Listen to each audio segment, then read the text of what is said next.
I'm Zuhura Ali. My friends call me Zuchu Venus. I am married to one man, James Mwangi, and I have two kids, Raphael and Tiana. And today I'm going to be talking about perseverance. Let us pray before we start.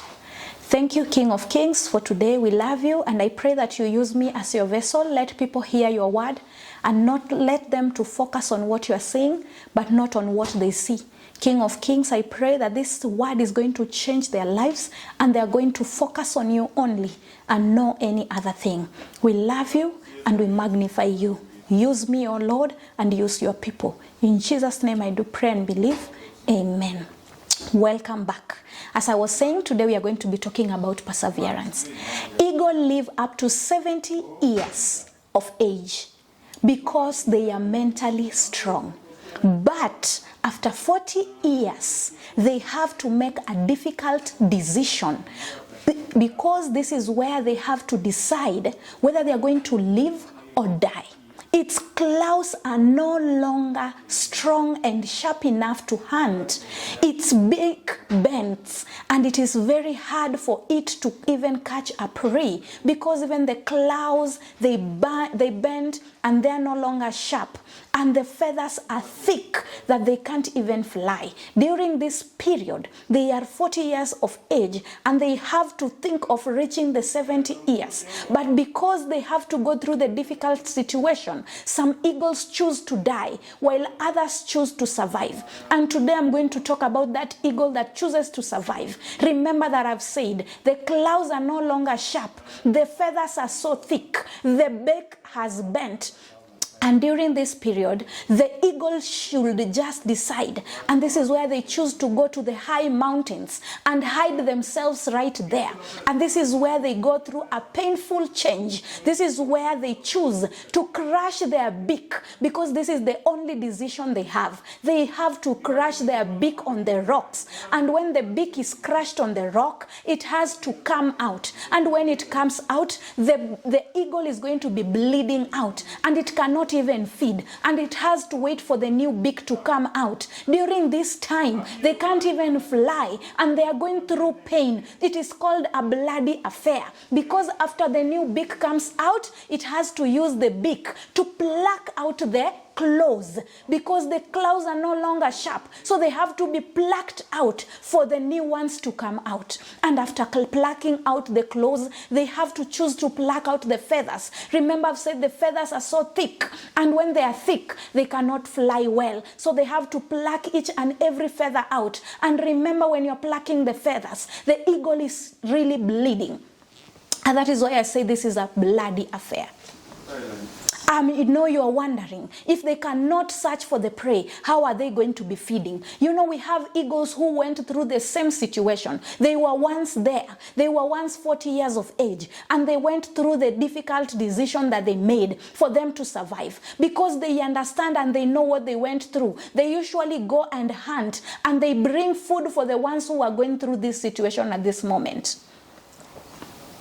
Even when they bring the food, it is up to for the eagle to choose whether to eat or not. Because remember, the feathers are so painful, you have plucked them out. The claws have been plucked out. So it is very difficult for the eagle to go for the food. But they have to struggle. They have to push themselves. They have to pull themselves to go for the food. Because when the eagles are bringing the food, they just throw them there. It is not like they are coming to feed them like babies. They just bring and throw it there. It is up to you to decide. It is up for the eagle to decide if they are going to go for the food. And when it reaches for the meat, it has to try so hard. Remember, the new beak is not yet so strong, and it has to feed so that even the claws can come out well, so that the new feathers will grow out well.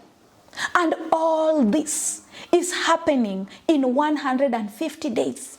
They use 150 days for the eagle to become new. But some of them, they don't give up. Most of the eagles don't give up. They choose to go through the bloody affair. How many of us persevere? How many of us choose to undergo the difficult situation? How many of us just are ready to go through the 150 days for you to be transformed? We pass through things and we wonder, is God still there? Can somebody just come and rescue me?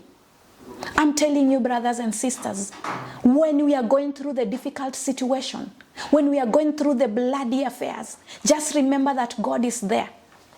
And I remember one day when my husband was fired from where he was working, I was alone with the kids in the house, and he was told that he has to leave and leave me in the house that we were living. It's either we choose for him to stay there or all of us to leave. And I remember my husband said, let me just leave and you stay with the kids. It was never easy. We tried each and everything that we could. I tried even getting loans from people so that my husband can get job abroad. But we could find only conmen, and they could take our money. And instead of getting better, we were getting worse. And I remember one day we thought that this is the final, this is the end, because somebody told us that we have a vacancy in the government. We have a vacancy in the government of Kenya where James can be working as a firefighter. And I remember we paid. I didn't have money. I woke up at night and I went and I got some money from somebody, 7,000 shillings for him to get that vacancy. And when I paid, because I was using my own efforts and I was not focusing on God, after paying, and I was so happy and I was telling God, finally I'll be rolling out on this mat and saying, indeed God has done it, because my husband will be having a job. Little did we find out in the last 2 weeks that it was a scam. And I remember I was crying bitterly and asking God, what is it that you want still in my life? All the locusts, zile nzige zote zenye zishakuja, zimekula. Nini ingine zinakula? Hata ile kila kitu yenye inafaa ikule nzige, imeshakuliwa. Nini zinakula saa hii? And I was wondering, si ziende zikule pali pengine? Because now we have nothing here. If it is job, James does not have a job. If it is sickness, I've become so sick that people have been paying for my hospital bills. If it is my son has not gone to school for the last 1 term. And I remember I was so bitter. I was crying. But God was telling me in Philippians 4:4, rejoice in the Lord always. And again I say rejoice. I would feel that it is the end. I would feel like, now what should I do? I think I need to give up. And I'm telling you, these are some of the verses that were speaking to me. And I remember, before I even tell you the verses, I remember that I told myself, I'm not going to give up, because the only thing that can come up of me, it is only God and nobody else. Remember that Isaiah 60:22 says that when the time is right, the Lord will make it happen. When the time is right, the Lord will make it happen. How many of us can persevere and wait for the right time of God? How many of us can wait? We are always fighting and doing it on ourselves. And that is why I was busy looking for money and forcing issues. I was not ready to wait on God. But when I read Isaiah 60:22, it told me, when the time is right, Lord will make it happen. God is going to make it happen. Some of us, we try so much. We beg. We go even to the witchcraft. We want to see our future. We don't want to wait for the time of God. Remember, I say that the eagle goes through this situation for 150 days. It doesn't matter. You are 150 days. To God, it might be 7 years. To God, it might be 1 day. To God, it might be 2 days. You don't know your 150 days are how many. In front of God, things are so different. Our calendar and the calendar of God, they don't match. God has his own timing. Remember, John 13:7 says, Jesus replied, you do not realize now what I'm doing, but later you will understand. During those days, I did not understand what God was doing. Remember, John has told us that you do not realize what God is doing right now, but we are going to understand it later. I was like, God, you fired James. Now I am sick. My cover cannot even cover me. My mom is in the ICU. Is going to use $500,000. I can't even feed my children. My son is at home. What else do you want? I could not understand what God was doing. But now I can join the dots and see that God was preparing me to even be able to speak to other people. Remember, I told you when the eagle is in the bloody affair, when they cannot move, when they cannot fly, when they cannot get their own prey, they are depending on those eagles who went through the same situation to bring for them something to eat. Now I am the new eagle. I'm here to bring food to you, to those who are at that age of 40, who are suffering, who are going through that difficult situation. Age of 40, I'm not meaning what is in your ID. I'm meaning the situation that you are going through right now. I am calling it the age of 40 because this is when the eagle has to go through the difficult situation. Because I've passed through that. Now I am able to bring food. Now I am able to speak to you. God is talking to us. 2 Kings chapter 20 verse 5. It says, I have heard your prayers and I have seen your tears. Surely I will heal you. I have heard you. God is saying that I have heard you. I have seen your tears. He's going to wipe away your tears. I remember I used to cry and lie down and roll myself. And I was like, God, if you're going to wipe my tears, wipe them now. And some of us are like, wiping tears is God fulfilling all what you want. You want to see your husband with job. You want to see your kids going to school. You want to see food and you want to see yourself having a lot of money. That is not wiping tears. The joy that you have inside you, that is the wiping of tears that I'm talking about. Some of us focus on the gift that we get from God, but we forget to focus on the gifter. We should focus on the gifter and not the gifts that we get. We forget that God is the gifter and we focus on what he gives us only. Matthew 28:20 says, remember that I am always with you until the end of time. God is not going to leave us. When you stand by his side, he says that I am going to be with you till the end of the time. And I'm telling you, trust you, that God is walking with us. God is us until the end of time. He never left me. Even when I felt that I had nothing to eat, still God provided. And I remember one of my friends, who is my best couple, I remember that we had nothing to eat. And the husband did not even have a job. But when he went to the shop, he used to come with 2 breads. One for his house and one for my house. Isn't that God? Isn't that the picture that I'm trying to show you? Isn't that the provision that I'm waiting for all these days? I don't have to have a car. I don't need to get a job so that I can know that God is still with me. People were providing. People will cook and some will bring skuma, even when I have not told them to bring. This is the God that I'm talking about. The provider even when you've not spoken.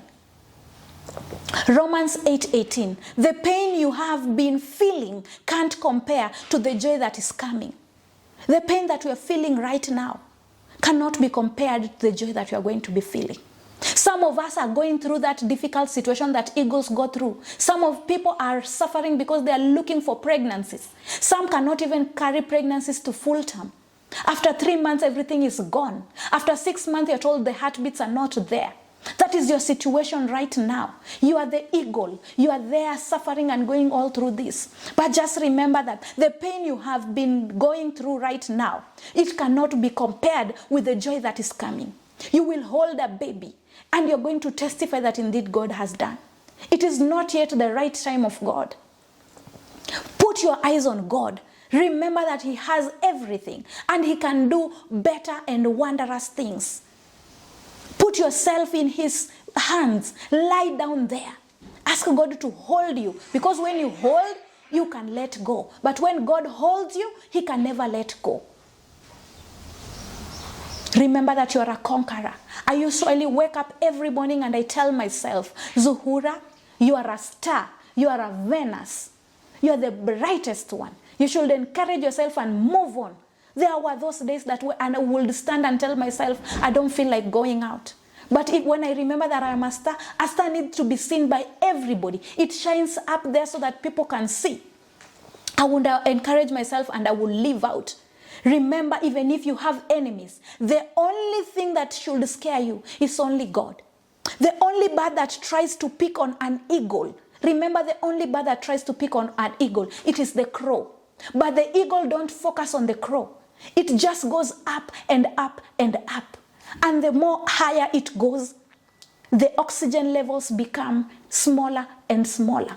And then the crow cannot bear that situation. It has to survive on oxygen. And what happens? The crow just falls down and dies.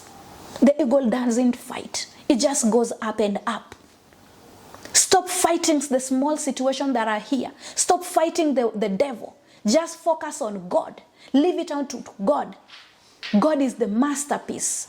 God has everything. He's the mighty redeemer. He's the conqueror.